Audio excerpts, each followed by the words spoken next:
buenas tardes.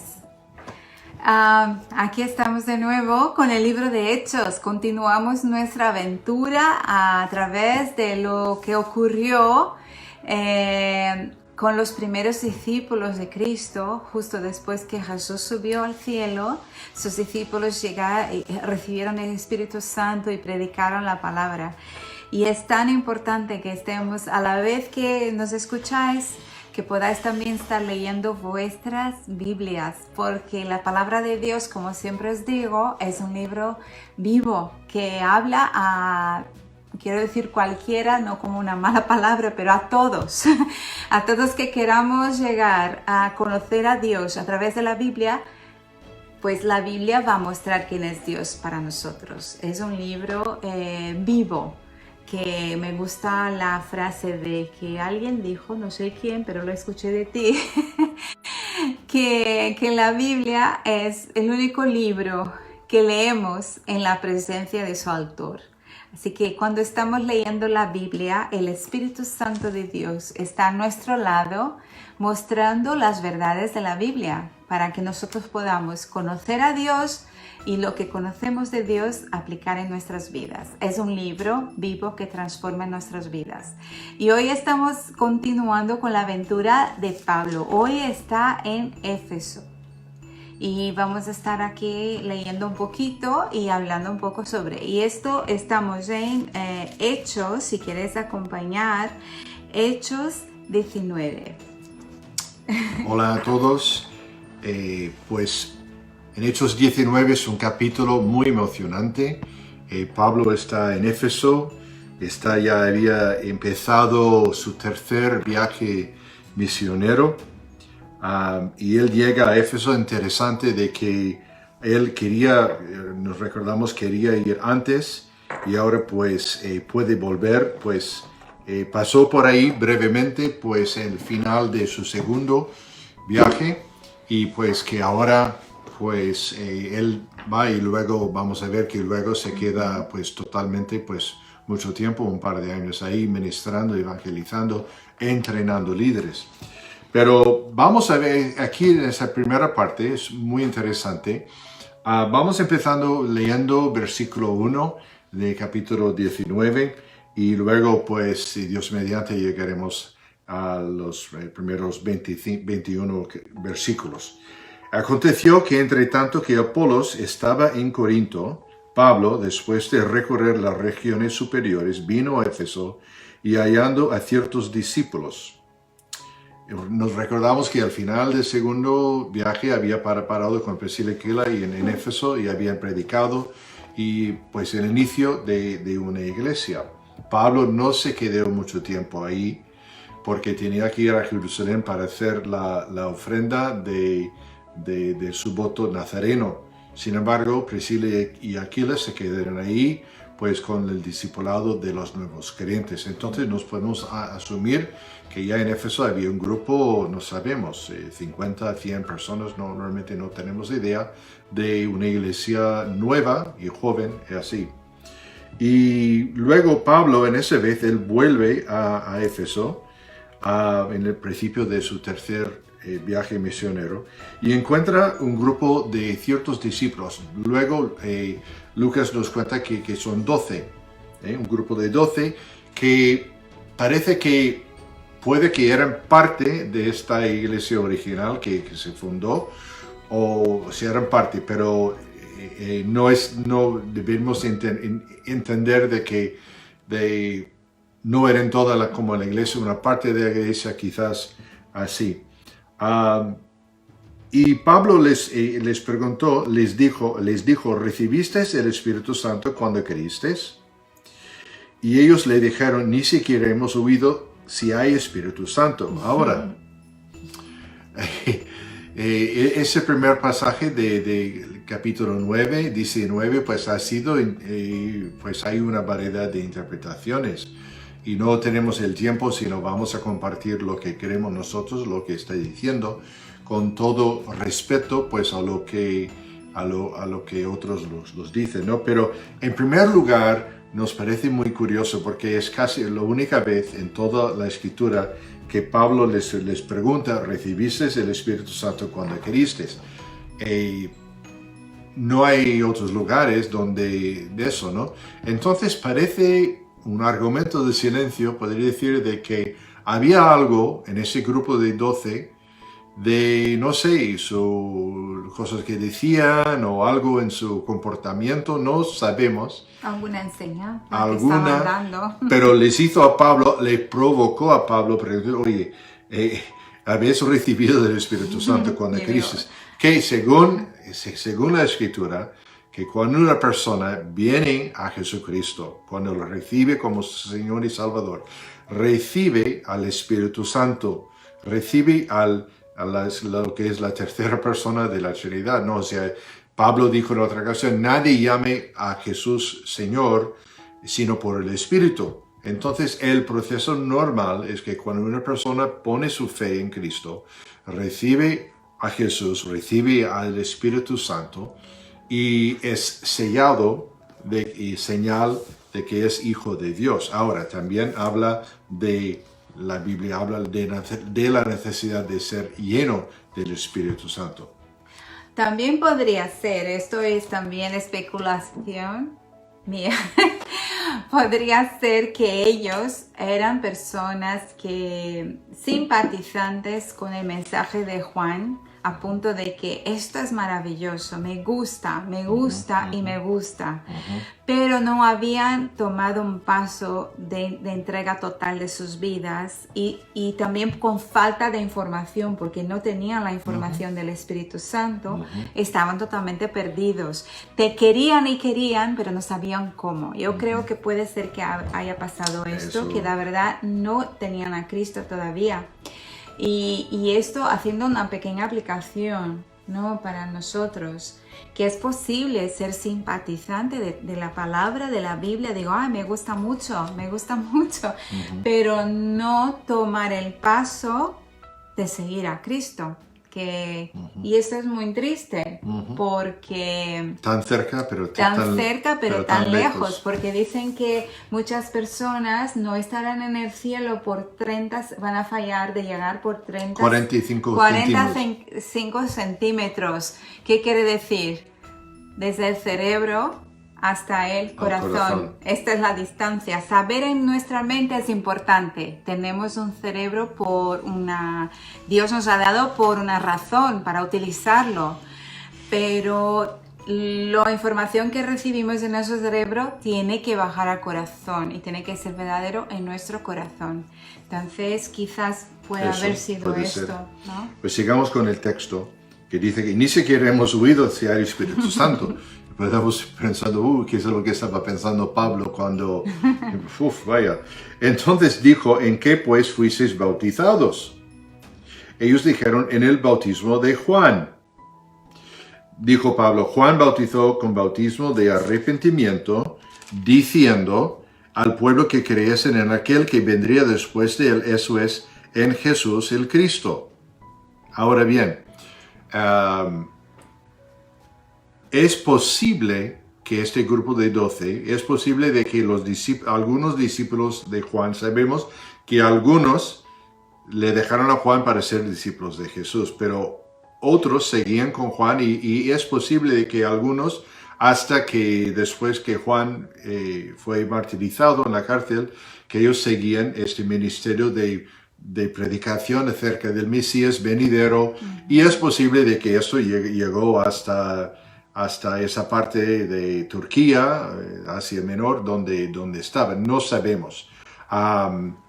Y entonces, realmente no tenemos la idea de así, pero lo que sí podemos llegar a saber de que eso era muy parecido, acabamos de leer en Hechos capítulo 18, acerca de la situación de Apolos, que después cuando estaba predicando, predicaba muy bien y todo, pero faltaba algo y así.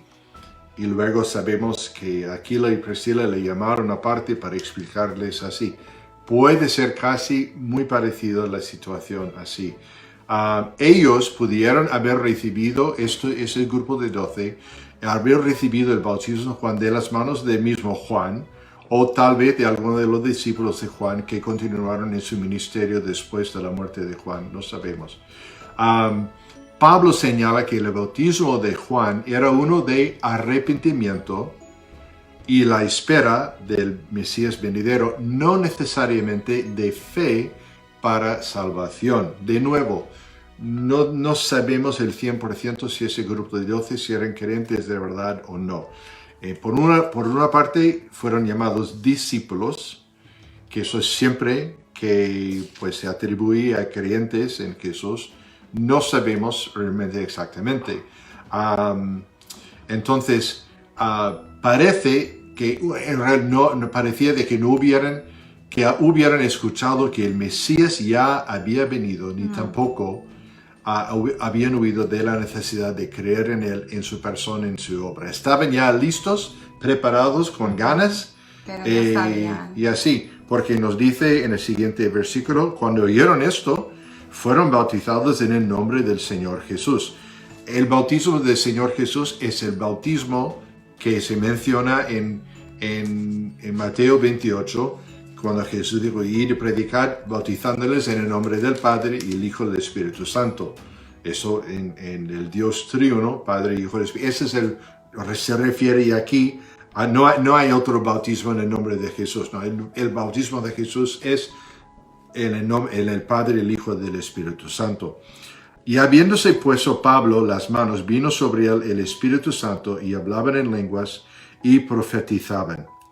Aquí vemos de que muchas veces, señal muchas veces, y sigue siendo como Dios quiere, en la manera que el Espíritu Santo funciona, de que puede haber pues una manifestación como de hablar en otros idiomas, etcétera, cuando una persona entonces recibe a Jesús de verdad, cuando nace de nuevo. No es nada, quizás no es tan común hoy, como fue en aquel entonces, pero que a lo mejor pues vino sobre ellos en una manera especial para confirmar a Pablo y a otros de que pues ahora de verdad son creyentes, que lo vemos manifestado en sus dones y las profecías y así. Entonces,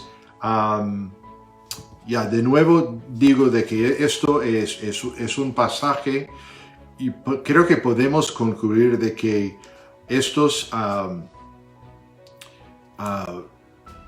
sintieron su necesidad de estar bien con Dios y supieron que la respuesta estaba en Mesías y de Dios, pero no habían ido más allá de eso. Necesitan ir hasta el final, confiar en todo lo que Jesús es y en lo que Él ha hecho y ser llenos del poder del Espíritu Santo. Y eso es lo que vemos, lo que sucedió. Es una historia muy interesante. De nuevo, pues es algo fuera de normal de que un grupo así que no había, porque, o sea, que estaban preparados, el bautismo de Juan, el bautismo de Jesús, luego. El pastor, el predicador famoso inglés Spurgeon del siglo XIX escribe esto y esto nos da una buena aplicación para nosotros, para todos nosotros. Él dice así: ¿habéis recibido el Espíritu Santo cuando creísteis? Amados, ¿estáis ahora recibiendo el Espíritu? ¿Estáis viviendo bajo su influencia divina? ¿Estáis llenos de su poder? Háganse esta pregunta personalmente. Me temo que algunos profesores tendrán que admitir que saben poco sobre si hay un Espíritu Santo.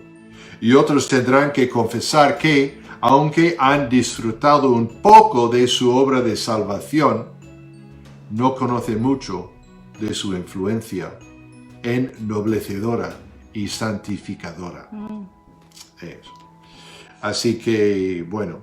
Esto en sí es una lección solo para un día, hablar sobre el trabajo del Espíritu Santo, cómo nos habla Sí. y todo esto.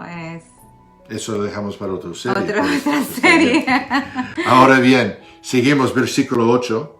Bueno, dice versículo 7, Lucas dice, y eran por todos unos 12 hombres. Versículo 8. Vemos que ahora el ministerio de Pablo continúa en Éfeso. Él sigue por un poco tiempo más en la sinagoga y luego empezar a enseñar en otro lugar. Y ya veremos el porqué. Versículo 8. Entrando Pablo en la sinagoga, habló con denuedo por espacio de 3 meses, discutiendo y persuadiendo acerca del reino de Dios. Pero endureciéndose algunos y no creyendo, maldiciendo el camino delante de la multitud, se refiere al camino con C mayúscula, como pues la fe cristiana, así llamado pues tres veces en el libro de Hechos fue referido como el camino con C mayúscula, ¿no? Me gusta, ¿eh? Sí. Único camino. Sí, Jesús dijo, yo soy el camino. Y él no dijo, yo soy un camino, como si hubieran varios. Él dijo, yo soy varias posibilidades. El camino, la verdad, la vida, ¿no? Bueno, total, maldiciendo el camino delante de la multitud, se apartó Pablo de ellos y separó a los discípulos, discutiendo cada día en la escuela de uno llamado Tirano.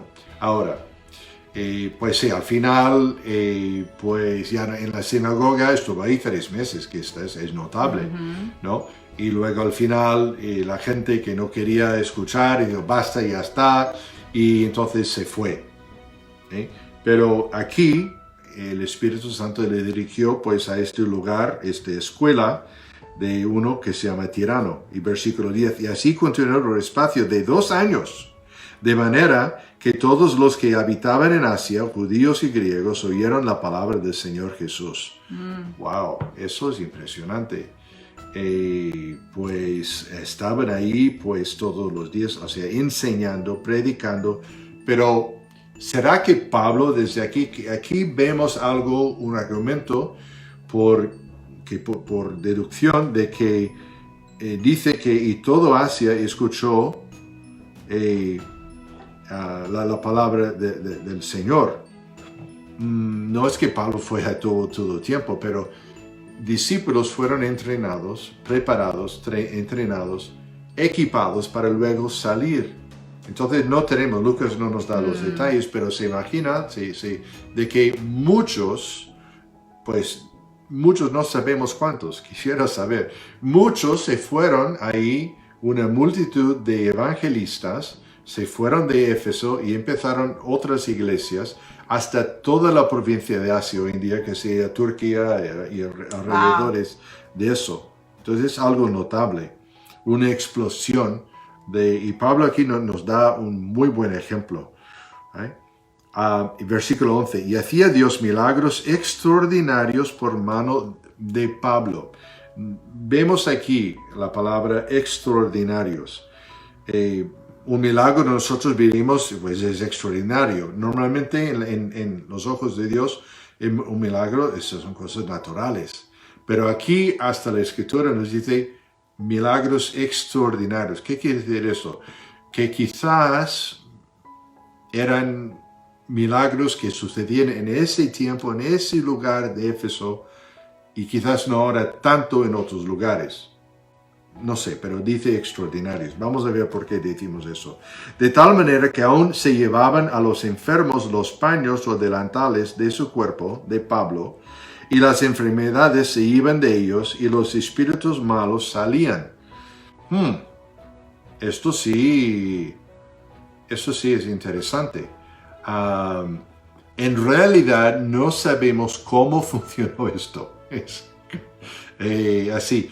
Solo que de la misma forma en que la sombra de Pedro, en Hechos 5, y el borde del manto de Jesús, en Mateo 14, pudieron sanar. Dios es capaz de hacer lo que quiera, en donde quiera y como quiera. Si quiere utilizar la sombra de Pedro, si quiere utilizar el manto de Pablo, o sea, de los paños. Ahora algo para pensar es que Jesús dijo milagros como este y mayores que estos. Pues sí, seguirán a los que le siguen a Cristo y Sí. nosotros no vemos tantos, por lo menos en nuestra realidad del mundo occidental. Sí, que pudieron sanar. El objeto se convirtió en un punto de contacto en que la persona liberaba su fe en Jesús como sanador y salvador. Entonces eso es... Yo creo que eso es importante, ¿eh? Esto del objeto. Porque es muy importante explicar que esto era algo extraordinario, como dijiste, de que ha pasado. Pero hoy en día pasa que mucha gente, voy a hablar abiertamente, tanto en el medio evangélico como en el medio católico, utilizamos cosas para distribuir la bendición de Dios a las personas. Y esto es como casi, ¿cómo se llama? Llevar un amuleto para darnos suerte. Y eso es un poco adaptado y prestado de los otros pueblos que no eran judíos, que ellos adoraban a otros dioses y tenían sus sectas, sus devociones a otros dioses y eran a través de objetos, de imágenes. Y esto lo hemos adaptado a nuestra cultura, siendo que Dios totalmente lo abomina, ¿no? Que Él nos dice, nos enseña que debemos adorar solamente a Él. Y Él no quiere imágenes, no quiere amuletos, no quiere nada de esto, porque no pertenece a Él ese tipo de comportamiento. Entonces es una de esas palabras que os enseñamos y cada uno vamos a ser responsables. Recibimos la información y vamos a hacer lo que creemos que debemos hacer, ¿no? Y ser responsables delante de Dios. Pero eso es muy importante saber que esto fue un momento extraordinario que Dios utilizó para llamar la atención, pero no es la manera que actuamos. Y como tú has dicho, pues ha habido implicitmente mucho abuso de esto. Mucho abuso, ¿no? Entonces, sí. Dios, y con mucho dinero involucrado, venta de esto, venta de aquello. Y recordemos que dice, y hacía Dios milagros extraordinarios por mano de Pablo. Pablo no hizo el milagro, Dios lo hizo. Quizás para ayudarnos a entender, la práctica supersticiosa de magia y hechicería prevaleció en Éfeso. Ellos transportaban su manera de pensar a... Exacto. Y quizás Dios se inclinó de alguna manera para encontrarse con ellos aún en sus crudas supersticiones. Como dijimos, Dios es capaz, puede hacer lo que Él quiera en la manera que quiere y dónde y cómo y tal. Y así. Pero es esta manera como hoy en día, Dios puede y Dios sigue sanando, pero hay que tener mucho cuidado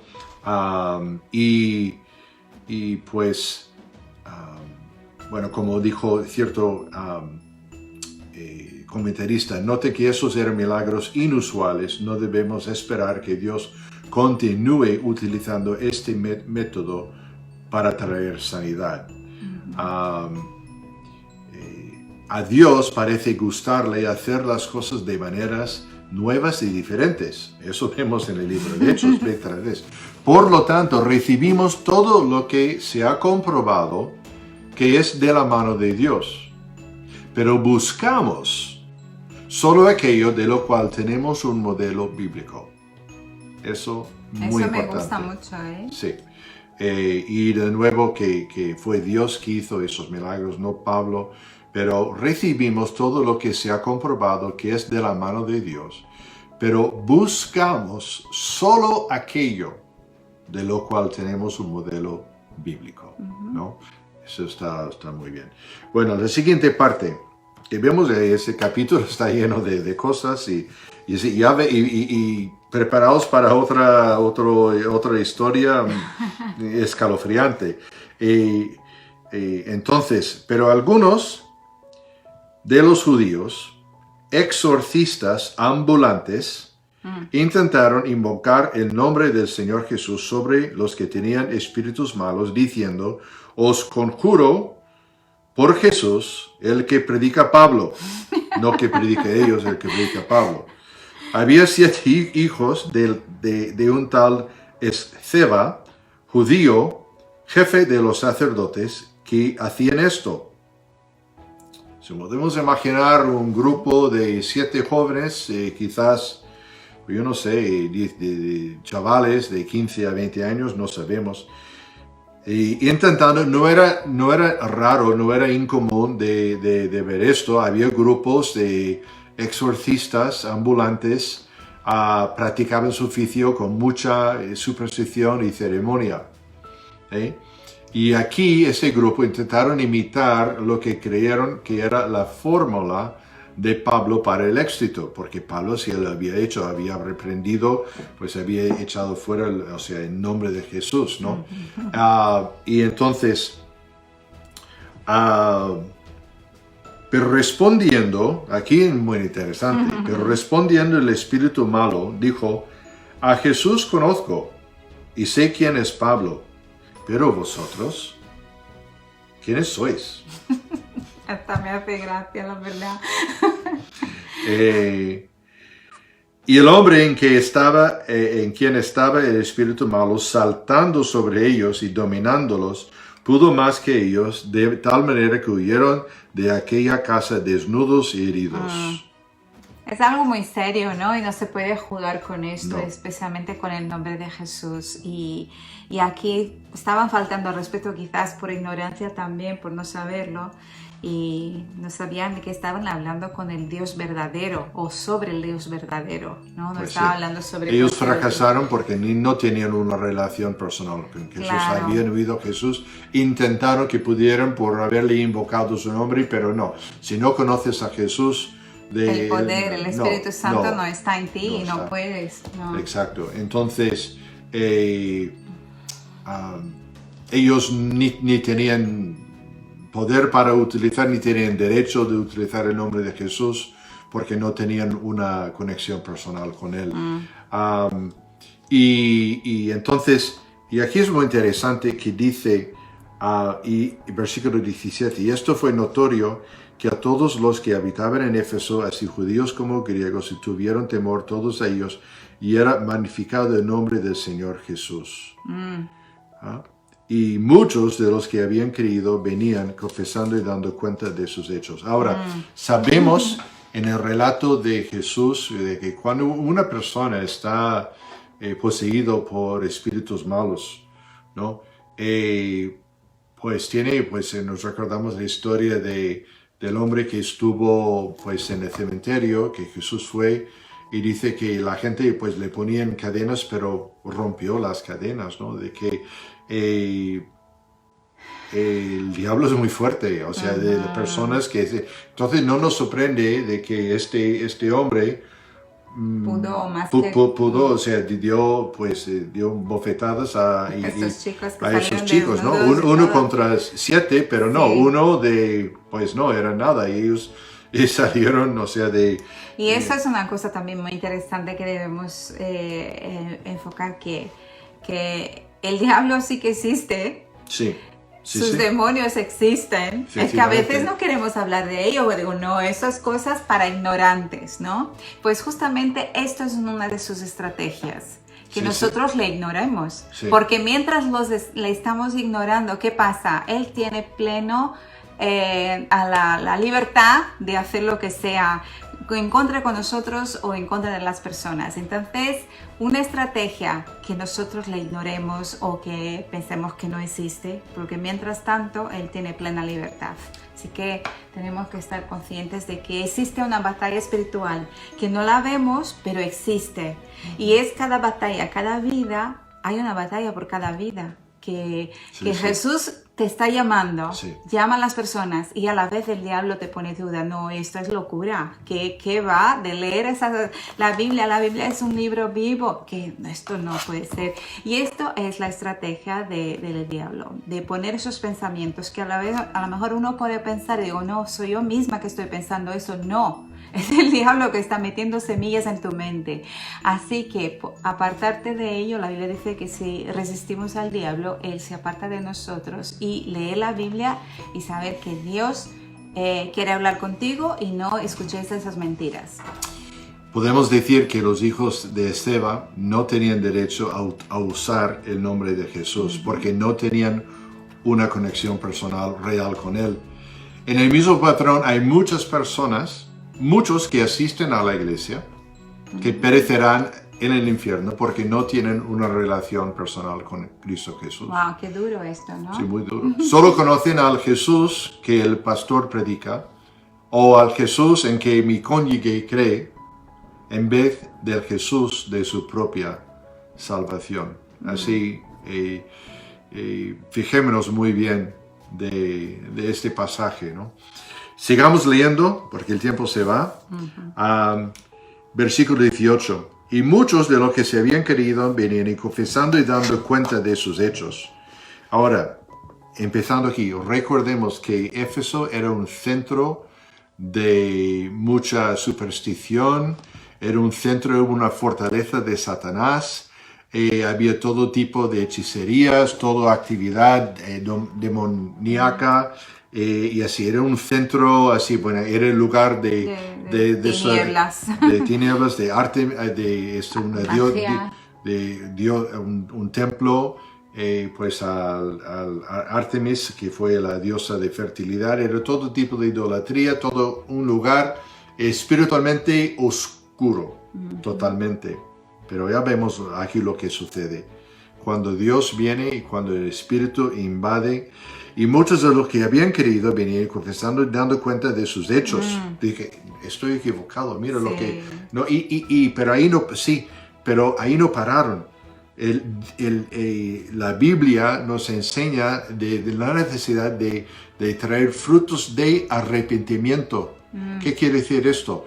Con pruebas de que sí, de verdad hemos cambiado. Y para algunas personas puede ser algunas cosas y otras, pero vemos lo que pasó aquí en Éfeso. Es alucinante. Asimismo, muchos de los que habían practicado la magia trajeron los libros y los quemaron delante de todos. Amén. Y hecha la cuenta de su precio, hallaron que era 50,000 piezas de plata. Hoy en día que sea equivalente de entre 1 a 5 millones de dólares. Interesante que no quisieron venderlo por todo que vendían, ¿no? Podríamos haber vendido y otros que se lo lleven, no, porque ellos sabían que eso pertenecía a Satanás, la magia y todo este tipo de cosas pertenecen a Satanás y nosotros no necesitamos de esto porque tenemos un Dios que sabe lo que necesitamos y es más poderoso que todo. Y así crecía y prevalecía poderosamente la palabra de Dios. Frutos de arrepentimiento.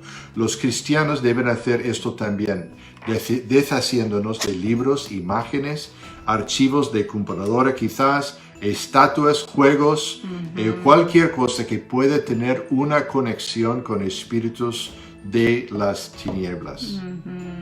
También de destruir para que no sean utilizados por otros.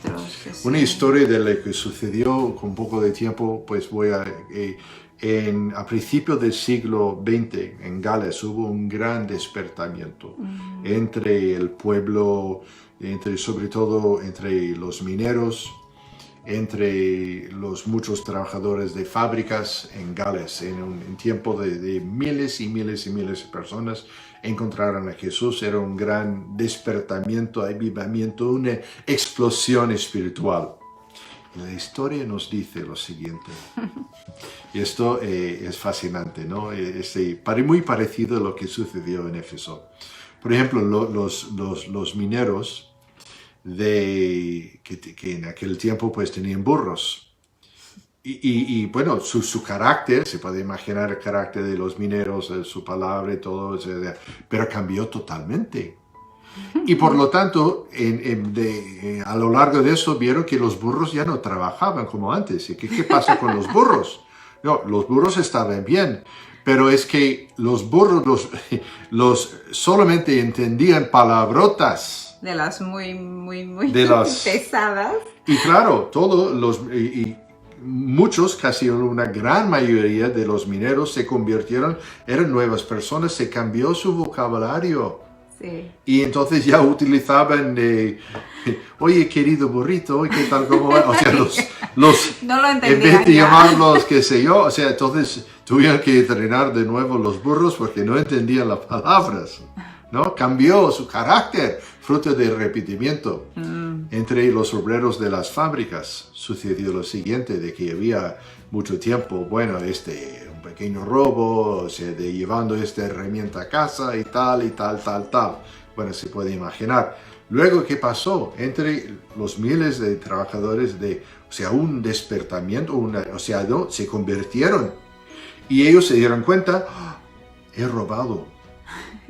Mira lo que tengo, eso aquí, tengo que devolverlo a la fábrica. Y dice, si encuentro, tiene que haber una foto de esto.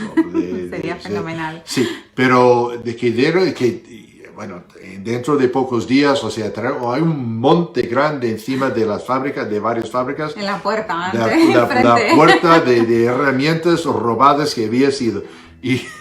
Y los gerentes de las fábricas, bueno, ya entonces al final le dije, mira, obreros, queridos obreros, estáis perdonados, no tenemos lugar para almacenar, Todas o sea, las podéis herramientas. podéis quedar con eso, ¿sí? Pero eso es el fruto, es lo que hace el Espíritu de Dios, que una persona cambia, ¿no? Y se da cuenta que, he hecho cosas en mi vida y debería de hacer algo porque eso no está bien, no está bien esto. Y en este caso de estos que destruyeron, si pudiéramos ver esta imagen de esto, una fogata enorme de estos libros y luego la reacción de los que no estaban, de, ay, mire, que podría haberlo yo comprado. No, para ellos la única alternativa de esas cosas relacionadas era destrucción total y completa de esas cosas, ¿no? Bueno, así crecía y prevalecía poderosamente la palabra de Dios. No nos sorprende.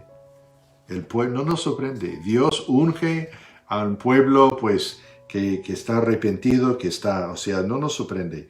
Y luego para terminar, versículos 21 y 22. Pasadas esas cosas, Pablo se propuso en espíritu ir a Jerusalén.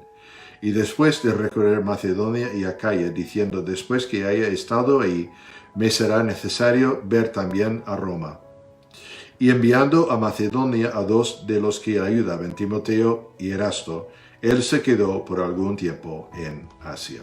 Bueno, y así terminamos esta primera parte de nuestra historia de capítulo 19. Y Dios mediante, la semana que viene, pues haremos la última parte de este capítulo. Así que muchas gracias de nuevo por estar con nosotros. Aprendamos, pues pensemos, tomemos al pecho las enseñanzas de este capítulo hasta ahora, todo lo que conlleva. Y pues vamos a terminar con una oración. Y para esta semana, y no sé si quieres decir algo acerca del jueves, Sí, aquí estaremos el jueves. Estamos haciendo el libro de Apocalipsis, que es un libro que a muchos les da un poco de miedo o piensan que no van a entender, y nosotros vamos a tratar de facilitar ese estudio. Y estamos ahora en el segundo capítulo todavía, ¿verdad? Sí. Pero es la segunda iglesia de Esmirna, la segunda iglesia de las 7 iglesias del Apocalipsis, que son diferentes mensajes enviados a esas iglesias. Así que vamos a estar estudiando Esmirna este jueves, a esta misma hora, a las 8. Y si estáis y si no estáis, pues debéis seguir las mujeres, en especial Mujeres que Oran. Mañana a las 11 sale un estudio que es un viaje al Edén. 7 lecciones que podemos aprender de Adán y Eva. Y ahí está. Bueno, pues vamos a orar. Señor, gracias por tu palabra, por esas historias emocionantes de grandes cosas que hiciste en aquel entonces, por las muchas personas que llegaron a conocerte y disfrutaron de una vida nueva, el perdón de sus pecados.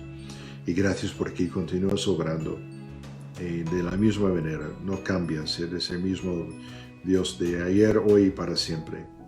Y eso, Señor, pedimos que nos ayudes a entender y aplicar esto a nuestras vidas. En el nombre de Cristo Jesús. Amén. Amén.